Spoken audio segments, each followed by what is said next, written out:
journey would be no small feat. What she did not know was this. Her boss's rival, who was the editor at Cosmopolitan magazine, seized the opportunity for publicity by sending another female journalist on the race around the world. Her name? This is High Tech Hughes, technology everywhere. Hey, thanks for tuning in. I'm JD, and it seems like QR codes are relatively normal nowadays. If you don't know what a QR code is, that's okay. We'll talk about the origin of QR codes, how they're being used today, and their connection to their distant cousin 3 times removed. QR stands for Quick Response. These codes were created in 1994 by a Japanese company within the automotive industry. Initially, the primary focus of QR codes was to help track vehicle parts during the manufacturing process.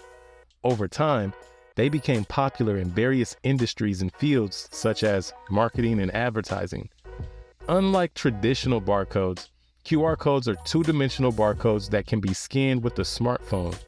When scanned, they allow for some pretty cool things to happen, like instantly accessing websites, downloading apps for phones and tablets, sharing contact information, and my favorite, enabling mobile payment when it's time to make a purchase at the store.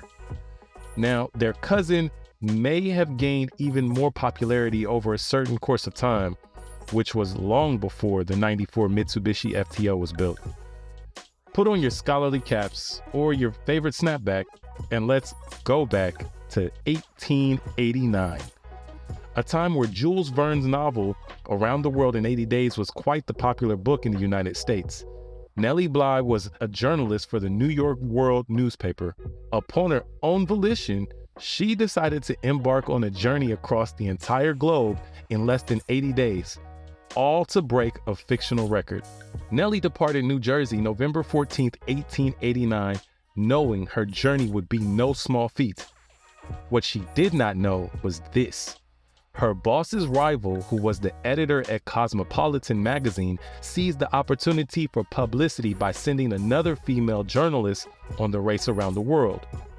Her name? Elizabeth Bisland. Elizabeth left New York City just hours after Nellie. The revelation of Elizabeth's participation in the race came to Nellie while Nellie was in Hong Kong. Nellie's editor informed her of this new twist by way of telegram. The telegram. All right, we're back in 2023 now.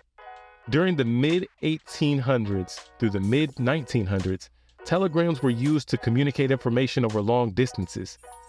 Telegraph lines had been installed all over the world. Telegraph machines transmitted electrical signals on these lines, which means encoded messages were sent and then decoded on the receiving end in order to deliver the intended information. Telegrams and QR codes. They connect us. Just turn your head and you'll see a QR code somewhere, and you can still send a telegram if you want to. In the United States, it will cost you around $14.95 to send a telegram. Did you know that world leaders sent their condolences by telegram when Queen Elizabeth II died in 2022? There's no question QR codes and telegrams are part of the same family. The purpose of QR codes and telegrams is the same, regardless of their technological differences. A, they facilitate communication. B, they deliver information. And C, they foster connections between individuals. It's even more evident when you take into consideration what's going on in India. QR codes are on trees, snack carts, and even street performers use them. They have changed the way people in India do business.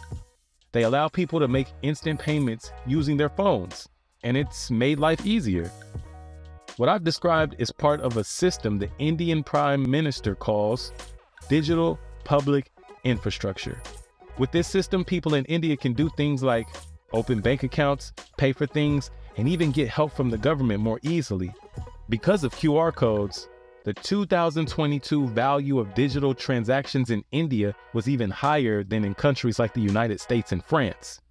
Digital payments have become so popular that even small transactions like buying a cup of chai are done using phones. Okay, back to Elizabeth. No, not Queen Elizabeth, but the adventurous Elizabeth Bisland. Just like Nellie, Elizabeth traveled on steamships, trains, and horse carriages. Both women had made stops in Europe, Egypt, Singapore, Hong Kong, and Japan, just to name several. But only one of them would be the first to finish the race by stepping off a steamship in San Francisco, California on January 21st, 1890. Traveling about 25,000 miles around the world in 72 days was a huge undertaking. Staying informed about the race may have been the easiest aspect of it all. The telegrams that Nellie and Elizabeth sent to their respective editors helped people all over the world stay updated on what was called the Great Race. If you were rooting for Elizabeth to win, then good for you. Elizabeth Cochran, whose pen name was Nellie Bly, won the race. Well, hey, it's that time where I could start singing a famous song from The Sound of Music, but I won't do that. I can't hold a note, even if it was a telegram. But enough about me. I'm curious to know, what was your first experience with the QR code? And do you see this technology advancing any further, or is it already reaching its ceiling? Lastly, you may or may not have just found out that telegrams still exist. So have you ever sent one? If yes, was your payment method via QR code? With the questions I just posed, feel free to leave a comment below, and I'll leave you with this encouraging word. You're smart. You're not a dunce. You recognize when everything is coming at you from everywhere all at once, and the sight of it is not cute, like a pair of all pink Jordan 1s. Neither is how it feels, because it's hard to overcome.